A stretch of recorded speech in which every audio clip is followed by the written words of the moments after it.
What's up guys, it's Darius, and today I'm bringing you guys a whole roundup of everything Final Fantasy 15 that happened during E3. Now, I was going to actually do some things for E3 this year when it came to Final Fantasy 15. I know they're going to show some stuff, and I actually wanted to do some like live reactions and whatnot, but it just didn't plan out that way just because I had some friends over and I had company over for E3. Kind of had like a big sleepover slash like get together or whatever, and we all kind of just reacted to all the conferences for the past 2 days. So I didn't want to be rude and kind of just start setting up stuff and like lock myself away and kind of not experience everything with them. I'm glad I did that though, because that Microsoft and Sony conference was definitely worth not having to react to by myself and kind of not be a part of them. I'm glad I was a part of that with them. Those were very, very good conferences. But yeah, I kind of just wanted to do this though. I definitely wanted to cover everything Final Fantasy 15 that happened, or some information that happened around the time and afterwards. So yeah, let's just get into it. So the first thing that I actually noticed Final Fantasy 15 wise was that obviously they announced that they were going to have the Day Zero or ATR happening before, I think, their Square Enix Presents conference and whatnot, which I actually did get a good look at.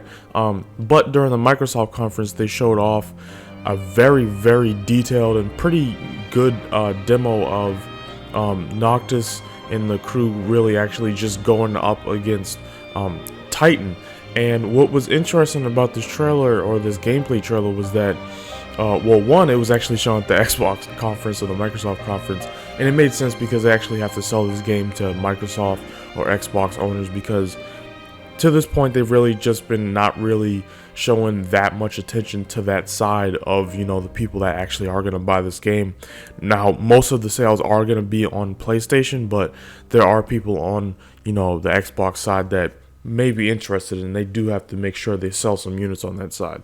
But anyways, what else was interesting about the trailer was that it was actually Noctis and everyone else fighting kind of alongside the Magitech armor guys and the Magitech suits, and usually basically other enemies that would usually be their enemies, except because Titan is so big and they're so outnumbered. I think they kind of, from what it seems like and what it sounded like they said, the actual characters said, it seems like for the time being during this one fight, you actually team up against them to take down Titan, which is pretty cool. Like, it's pretty cool that, again, this whole realistic feeling, the whole fantasy based on reality thing is coming into play, and this is another situation where it's like, well, what the hell are you going to do? You can't take out Titan and go against all these guys, so I guess in this one scene, they kind of just swallow their pride or whatever and actually team up with them to try to take down Titan. In whatever way they're going to actually take advantage of the situation to get whatever they need from Titan is going to be actually pretty interesting. The next piece of information, or really thing we saw at Final Fantasy, was another trailer we got that was actually pretty short, but they showed it at PlayStation's conference, and it was a Afrojack trailer. And this was pretty damn cool, and it was actually kind of twice as cool for me because I'll explain that in a minute. But basically, this trailer was short, but it was pretty nice, and especially the ending part where you see all of them pretty much dressed up, really nice, and the music was really damn cool. But it was actually cool for me seeing Afrojack in that trailer because I actually follow a you guys may have heard of them, but they're a Japanese band, a J-pop band, and a super group in Japan called Exile Tribe. And Afrojack actually does a lot of music with them, and he's always around them whenever he goes to Japan. And he's done work with their subgroups to Exile Tribe, and one of them is called J Soul Brothers. You might have heard of them as well. They're actually probably more popular than the whole entirety of Exile Tribe, which is funny. But he does a lot of work with them, and he's always hanging around the other groups of the other sub groups and whatnot. He's basically always in some sort of project, or he's always in some sort of photo or whatever with them, and it was pretty cool because it just goes to show that while he was down there with them. He was working on this with Square Enix to get this done, which is awesome in my opinion. It was definitely cool to see Afrojack be able to do a trailer for this, music for this trailer. So moving on, basically after that, they announced that there's going to be a VR experience for Final Fantasy 15 when PlayStation VR comes out, and you'll be able to play as Prompto, which is pretty damn cool. It's definitely, in my opinion, not one of the most, I guess, sought after VR experiences people are going to be looking forward to, but it's definitely something I'm interested in, especially now that I'm being more sold on PlayStation VR and whatnot. So, you know, I can't wait to actually try that out just to see what it's actually like.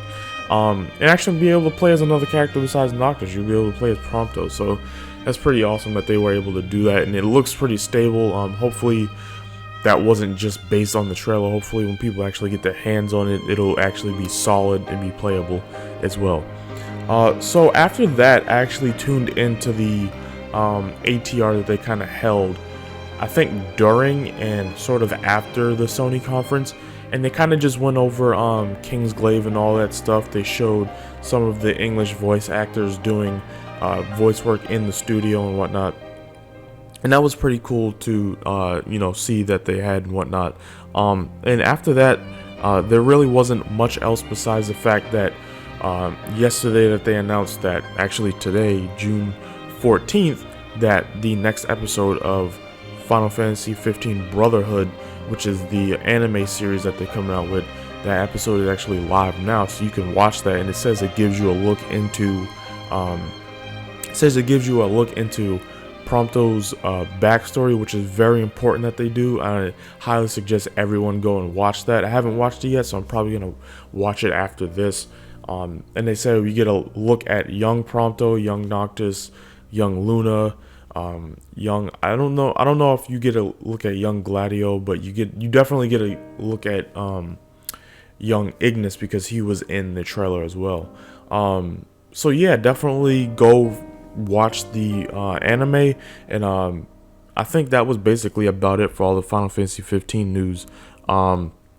If there was anything else that I missed, please let me know in the comment section below. But I'm pretty sure I got everything so far.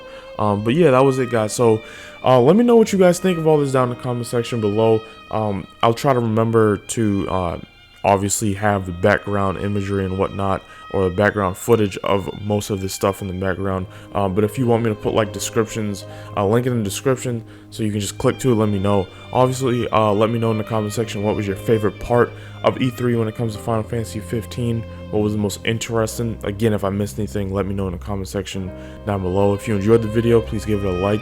Please share this news with people who are not aware of everything 15 that happened at E3. And please subscribe for more videos like this in the future. And I will see you guys next time. Thanks for watching.